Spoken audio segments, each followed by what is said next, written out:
The Globally Harmonized System of Classification and Labeling of Chemicals is an international standard for classifying and labeling hazardous chemicals.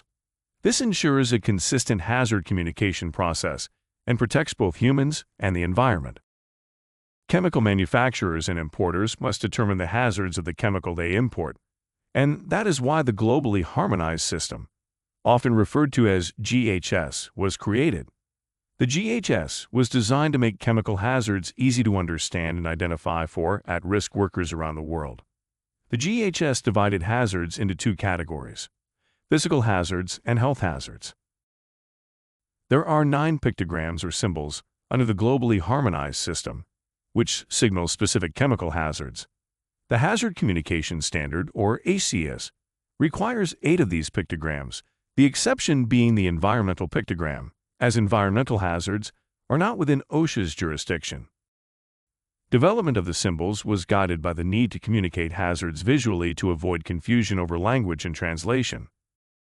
These hazard pictograms must be in the shape of a diamond, and all GHS pictograms are required to have red borders. In some circumstances, pictograms may have black borders indicating areas where chemicals are restricted for certain work environments.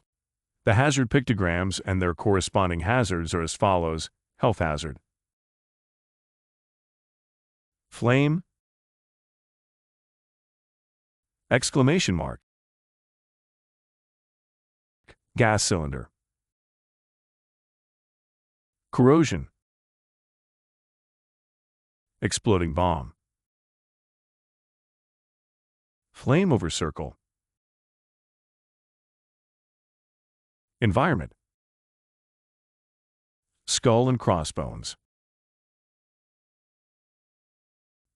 It is important to understand the GHS because all hazardous materials shipped, stored, or used must be labeled with the specified elements of GHS. If you discover an unmarked container in your work area that has an unknown substance inside, leave it alone and notify a manager, supervisor, or a safety representative immediately. Never open a container or package that you believe may have an unknown substance inside. And always wear the appropriate PPE when working with or around chemicals.